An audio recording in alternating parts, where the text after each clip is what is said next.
And speaking to it, I think it recognizes the work that is being done, encourages it to continue to move forward, just like we have with the SLIP process, and also lets the CSRD know what I've been saying in every meeting I've been at, and we're doing a strategic plan with the CSRD, and one of the areas of significant discussion is building permits.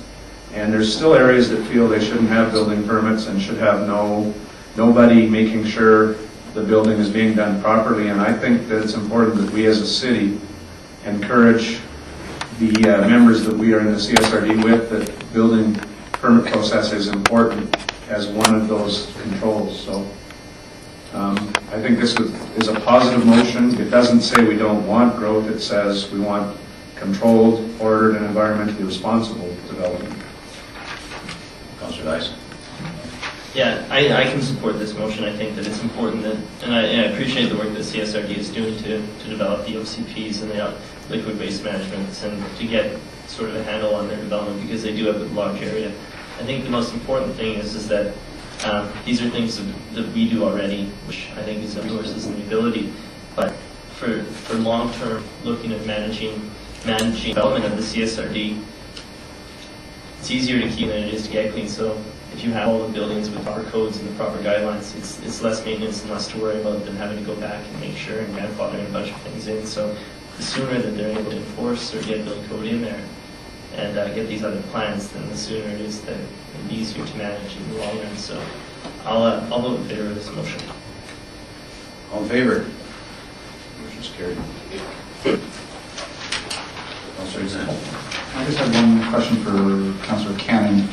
Item 6 in the minutes, where she brought to the committee the BC Hydro Team Power Smart campaign that we wrote, that I raised back in November or whenever it was.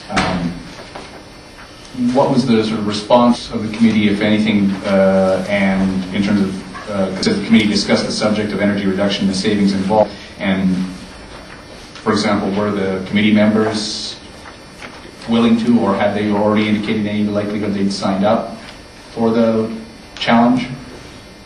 Anna.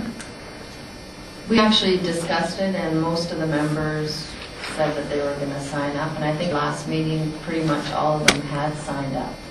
I mean, the initiative was brought to council, you were going to head it or whatever and help you with that. And I brought it to the Environmental Management Committee, and I can almost say probably 100% of them all signed up. As well as I met with the principals that Councillor Harrison set up at the school district, and I don't know how many of them signed up before Christmas. But I would say all in all, Councillor Zen, it was somewhat of a flop, because I think when you look on the site, we only had, I think, 49. It was under 50 residents signed up for that program, with the possibility of us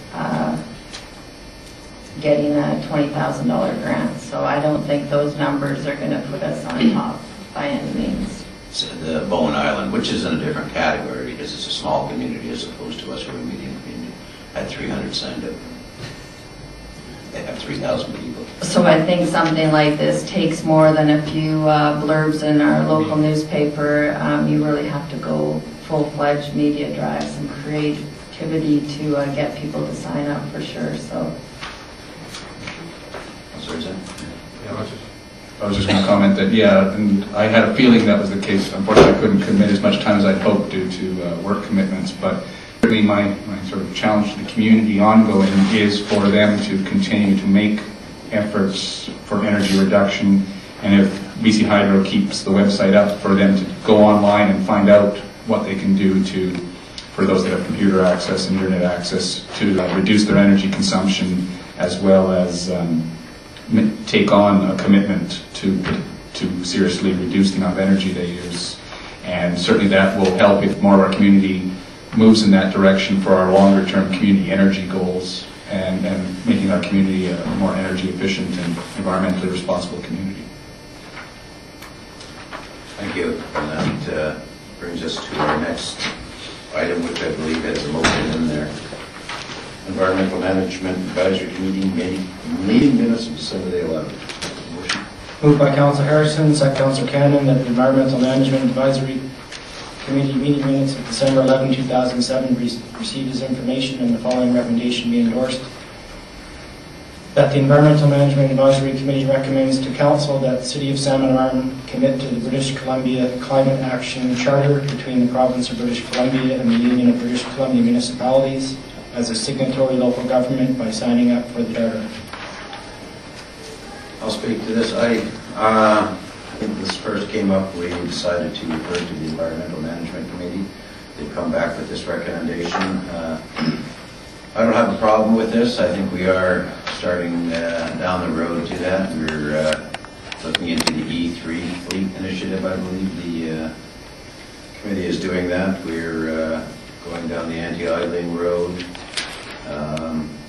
Hopefully, I understand a lot of members of the community are in favor of us signing up in this. Hopefully they'll all sign up for the Community Challenge Phase 2, which is still available online, and hopefully we'll get more than 46 people. I don't believe there's any prize available for this part of it, but it shouldn't be about the prize, it should be environment. Councillor Cannon. I just wanted to add with that, the Climate Action Charter, we had Corey Paymont did a presentation just in regards to that Climate Action Charter, and we looked into it, you know, in depth with the charter. And the thing is that the different grants that are out there, possibly environmentally driven, I think this is key that you're part of this this Climate Action Charter, and you need to be part of it when you're applying for these different grants and stuff. So we all felt it should be something that the city should do. So I'm sure I'll have all of your support on this one. Councillor Izan. Thank you, Your Worship. My other question or comment was also in item 6 of these minutes from this meeting. It's noted Councillor Cannon is going to arrange for Frank Marashko of the school district to give his presentation on anti-idling. I did attend the presentation Mr. Marashko gave to the city work staff, and must say it's very good, and it's very worth considering. And considering the other day when I stopped in at a local restaurant with a drive-through, and I was parked in the parking lot waiting for somebody inside with the engine off, and I watched how many vehicles were idling, and his point that you don't need to have your engine on for longer than 10 seconds, or rather, if you're going to be sitting there for longer than 10 seconds, you should turn your car off. That a good number of our community members could do well to take that into mind when they're sitting there idling their vehicles, and instead should probably turn the engine off and then start again when it's time to move forward. Councillor Lyson. Thank you, Your Worship. Back to the motion, which was the climate change. First, I'd like to thank Councillor Cannon for all the hard work it shows that she's been doing on this committee. It's not easy, and we all recognize how much work. Just for the record, this motion does include accepting the minutes and climate change. It's in one. Yeah, and I know how much work it takes to get all this information together, and expanding on what Your Worship has said about the things to come down the road for the environment, and I hope that this council is willing to do as much as it can, because as it was said at UBC, and a lot of the grants that we apply for will be linked to the environment and have an environmental impact and issues related to it. So the greener that we can get, the more money we'll get for it. So this is a great first step. Councillor Cannon. I just wanted to add that on these minutes attached is Shuswap Greenways Committee minutes, which is that's something that we'll be doing on these minutes, is attaching their minutes for information. And it's just amazing, that group, how much work they do in our community with the different trail networks and stuff. So I just wanted to add that, and hopefully everyone looked over those minutes. Councillor Quinn.